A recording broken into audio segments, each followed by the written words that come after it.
Dosa itu bisa gugur dari banyak sisi ya.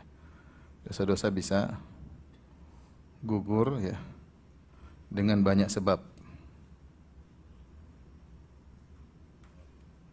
Kalau kita mau klasifikasikan bisa menjadi dua sebab yang dilakukan oleh sang hamba, atau tiga ya, sebab-sebab yang dilakukan sang hamba.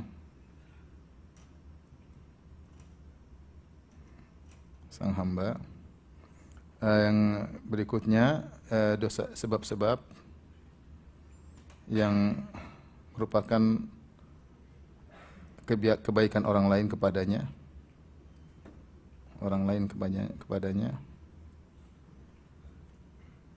dan yang ketiga adalah yaitu kesulitan-kesulitan yang dihadapinya.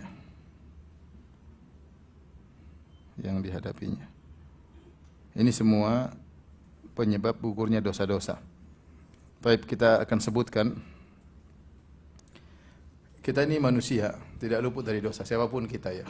Apakah dia ustaz, apakah dia ulama, atau dia orang saleh. Karena tidak mungkin ada orang yang selalu bisa istiqamah. Rasulullah SAW telah mengatakan, istaqimu walan tuhsuh. Istiqamalah kalian tidak bakalan mampu. Seorang berusaha semaksimal mungkin menundukkan pandangannya, pasti ada pandangan haram yang terlepas darinya. Seorang berusaha mungkin menjaga lisannya untuk tidak berbuat ghibah, dia pasti juga melakukan apa? Ghibah. Seorang berusaha menjaga hatinya untuk tidak riya, dia juga akhirnya terjerumus dalam riya. Mungkin dia jaga di akhirnya dia terjerumus dalam riya ya. Seorang berusaha menjaga hatinya untuk tidak sombong, tidak merendahkan orang lain, ternyata dia juga seorang berusaha dan di malam hari. Nah, namun di sana ada sebab-sebab disebut oleh Syekh Islam Ibnu Taimiyah rahimahullah taala, di antaranya yang bisa membuat dosa-dosa itu berguguran. Di antaranya sebab yang dilakukan oleh seorang hamba misalnya adalah beristighfar. Kemudian ada juga bertobat. Kalau beristighfar maksudnya dia tetap, bisa jadi dia tidak meninggalkan dosa tersebut, namun dia tetap apa? Mohon ampunan. Istighfar itu mohon ampunan. Meskipun dia belum bisa meninggalkan dosa tersebut. Kalau bertobat dia meninggalkan dosa tersebut. Ya, ini di antara. Kemudian di antaranya berharap dan berdoa. Dalam hadis Rasulullah Allah berfirman, ya ibadi, ya ibn Adam, innaka ma da'autani wa rajautani ghafartu laka ala ma kana minka wala ubali. Wahai anak Adam, selama kau berdoa kepadaku dan berharap kepadaku, aku niscaya mengampuni dosa-dosamu. Nah, kalau seorang berdoa, maka ada 4 kemungkinan. Pertama, doanya dikabulkan di dunia, dikabulkan di akhirat. Yang ketiga, dipalingkan dari dia keburukan semisal kebaikan yang dia minta. Yang keempat, dosanya diampuni. Maka tidak ada ruginya seorang berdoa. Seorang berdoa minta kepada Allah, ada 4 kemungkinan. Dalam satu hadis 3, namun ada tambahan 4 kemungkinan. Yang pertama, doanya dikabulkan cepat atau dikabulkan di akhirat. Yang ketiga, dipalingkan keburukan semisal kebaikan yang dia minta, setimpal. Yang keempat, dosa-dosanya diampuni. Baik, ini sebab pertama, sebab kedua, sebab ketiga. Nah, ada lagi yang sebab keempat yang disebut dengan al-hasanatul mahiyah, yaitu amal-amal soleh yang menggugurkan dosa-dosa.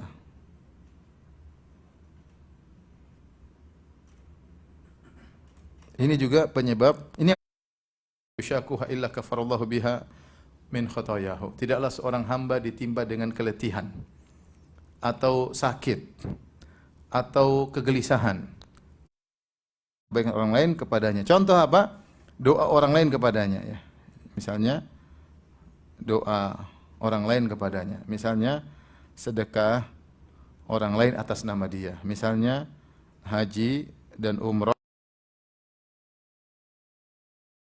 Ini ada berarti 1, 2, 3, 4, 5, 6, 7, 8, 9 ya. Sebab yang berikutnya adalah sinilah ya. Yang keempat, murni rahmat Allah. Murni ampunan dari rahmat Allah. Ini masih ada lagi 9, yang ke-10, syafaat. Syafaat dari ketika di Lau anna nahra bi babi ahadikum yaktasilu minhu 5 marrat fi kulli yaumin hal yabqa min daranihi syai', kata Nabi sallallahu alaihi wasallam tentang salat 5 waktu, jika seandainya ada sebuah sungai di depan pintu rumah salah seorang dari kalian, kemudian dia mandi di sungai tersebut depan pintu, cebur 5 kali dalam sehari semalam, apakah masih tersisa dosa-dosa kotoran di tubuhnya? Jawabannya tidak. Kata Nabi, demikianlah perumpamaan amal soleh, solat 5 waktu. Maka solat 5 waktu itu penggugur dosa-dosa, ya, penggugur dosa-dosa. Oleh karenanya para ulama menganalogikan dosa-dosa itu seperti najis, kemudian amal soleh seperti air bersih, Jika seorang banyak melakukan amal soleh, seakan-akan dia memiliki air bersih yang banyak, sehingga tersebut masih dianggap apa? Suci. Lalu ada air 200 liter atau 1 drum atau kurang lebih, kemasukan misalnya kotoran apa sedikit-sedikit,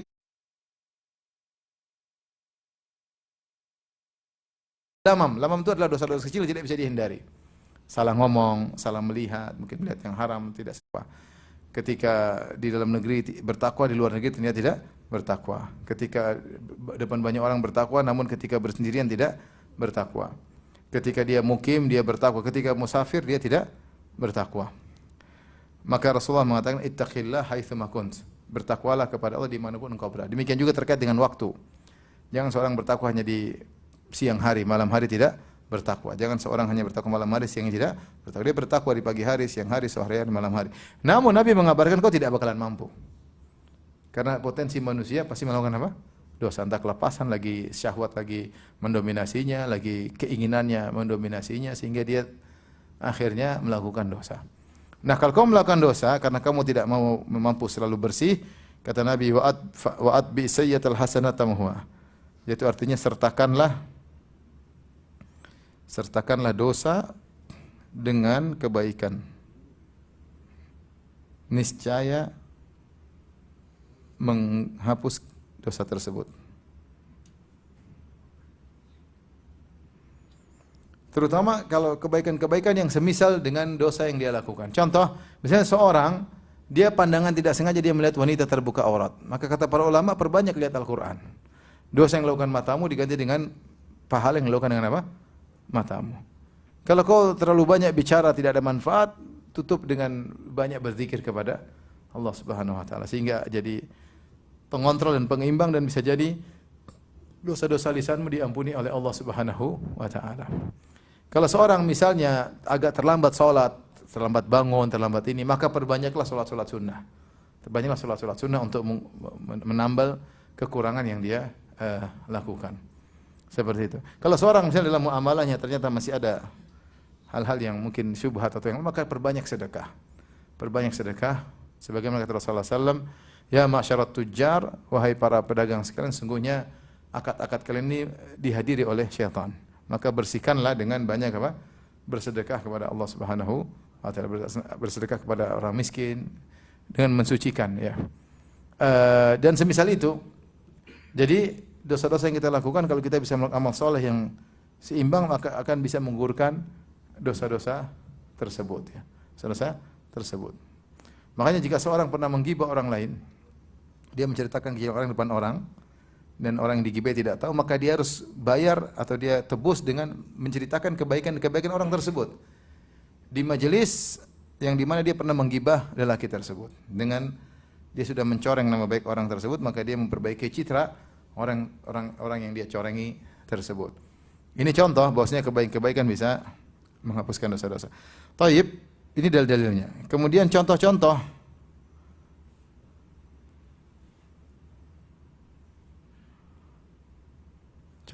kebaikan menghapus dosa-dosa. Banyak sekali, ya. Banyak sekali dalam hadis, banyak sekali. Tadi yang kita sudah contohkan tadi, salat 5 waktu, salat 5 waktu berjamaah menghapus dosa apa? Menyentuh wanita yang bukan mahram.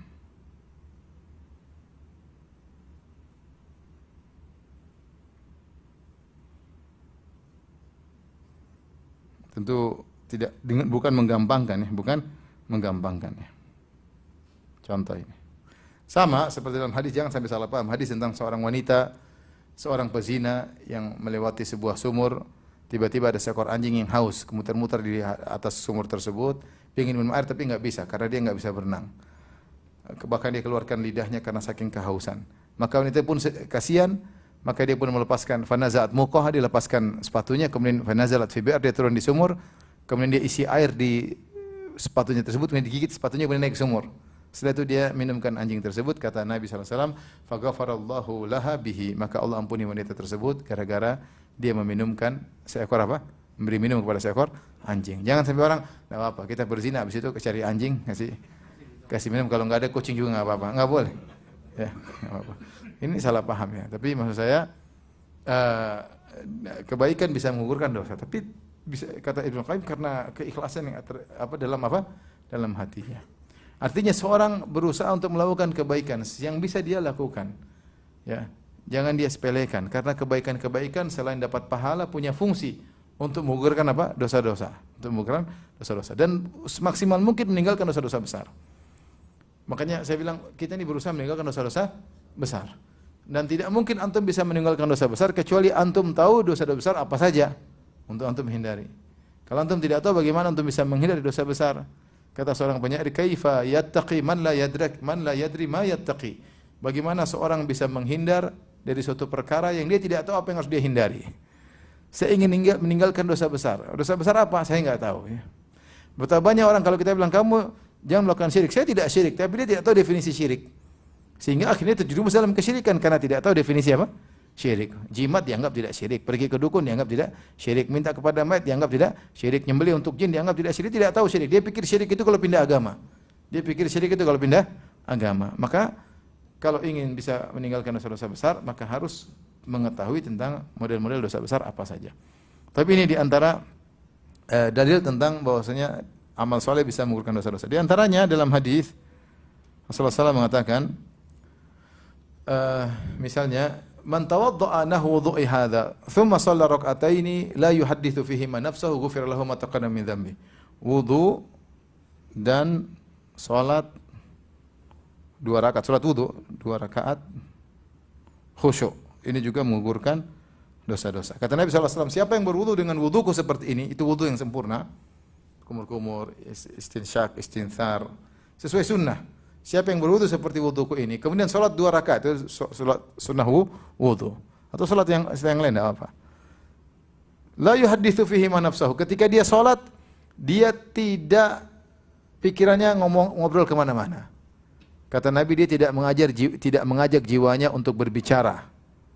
Berarti dia khusyuk. Kata Nabi SAW, ghufira lahu ma taqaddama min dzambi, akan diampuni dosa-dosa yang telah lalu.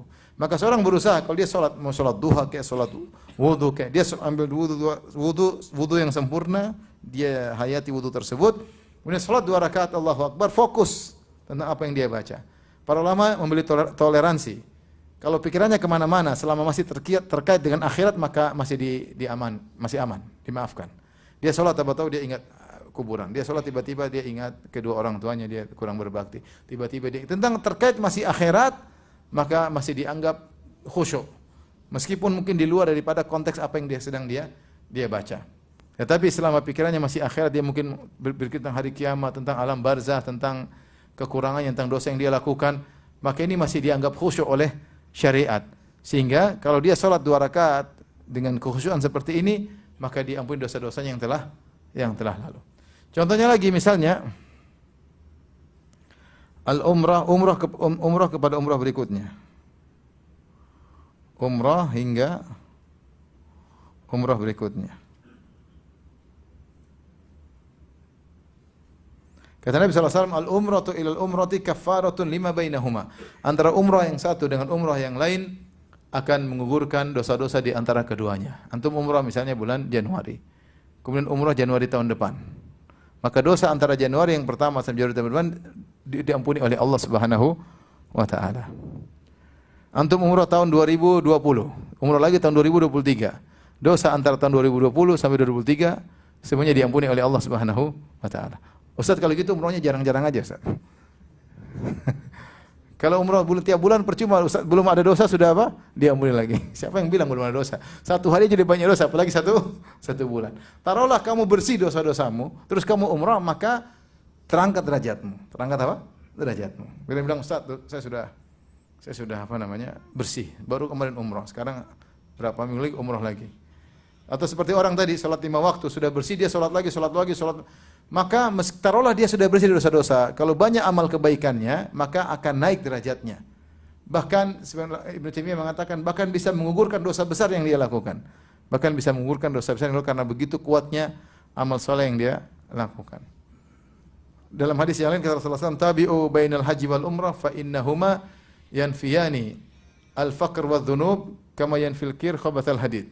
Kata Nabi SAW, sertakanlah haji kemudian umrah. Haji, umrah. Kalau habis haji, umrah. Habis umrah, haji. Karena haji dan umrah itu akan menghapuskan kefakiran dan dosa-dosa sebagaimana alat pandai besi menghilangkan karat besi.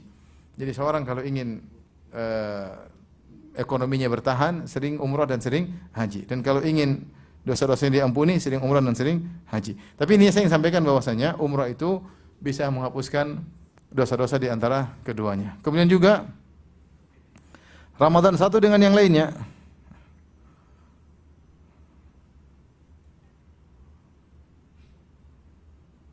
Hingga berikutnya.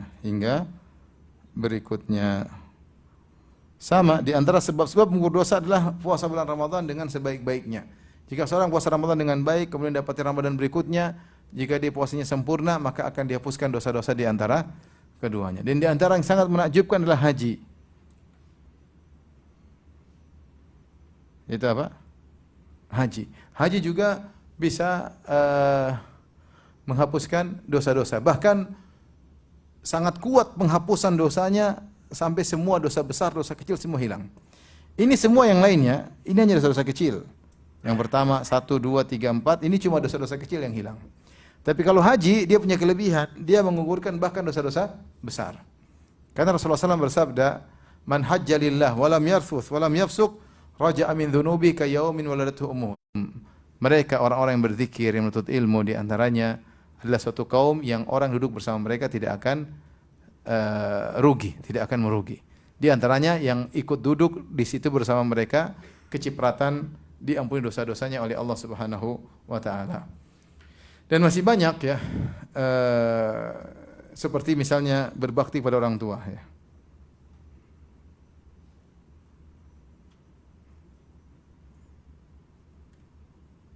Berbakti pada orang tua.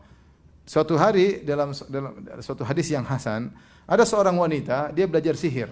Dia belajar sihir karena dia suaminya enggak pulang-pulang, dia belajar sihir. Akhirnya dia sudah praktekkan. Dia bilang biji kemudian tumbuh dan seterusnya. Dia sadar dia melakukan sihir. Kemudian dia menyesal. Maka dia datang kepada para sahabat mencari solusi, apa yang harus saya lakukan agar saya bisa diterima tobatnya. Sahabat tidak ada yang bisa kasih fatwa. Sampai akhirnya ketemu Ibnu Abbas. Ibnu Abbas berkata, kau masih punya ibu? Masih. Berbaktilah kepadanya. Niscaya Allah akan menghapuskan apa? Dosa-dosa. Maka di antara hal yang kuat menggugurkan dosa-dosa adalah berbakti kepada orang tua. Kemudian di antaranya, misalnya adalah sedekah. Sedekah. Dalam hadis kata Nabi sallallahu alaihi wasallam, "Shadaqatus sir tudfi'u ghadabar rabb." Sungguhnya sedekah yang diam-diam, sedekah diam-diam akan meredamkan kemurkaan Allah Subhanahu wa taala. Akan meredamkan kemurkaan Allah Subhanahu wa taala. Di antaranya juga misalnya salat malam.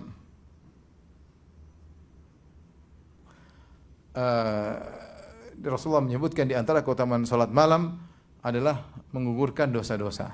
Siapa yang bangun di tengah malam kemudian dia salat, melawan rasa kantuknya, kemudian dia salat meskipun 3 rakaat, meskipun 1 rakaat dia salat, maka niscaya akan digugurkan dosa-dosa. Meskipun dia tidak istighfar, meskipun dia tidak istighfar, karena salat malam itu sendiri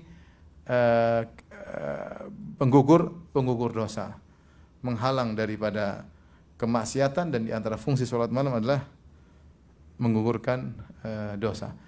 Dan secara umum kebaikan-kebaikan yang dilakukan sebab gugurnya dosa-dosa. Maka seorang mumpung masih ada umur, masih ada kesempatan, masih ada waktu, berusaha untuk memanfaatkan umurnya, waktunya untuk beramal soleh yang bisa dia lakukan. Baca Al-Quran, berzikir, bekerja untuk niatnya untuk membantu orang tua, untuk membantu kerabat. Maka kerjaan dia semua berkah. Dia bekerja dalam rangka untuk memberi nafkah anak istri, dan juga untuk misalnya untuk mendidik anak-anak. Anak butuh biaya untuk sekolah, niatkan untuk itu, semuanya berpahala.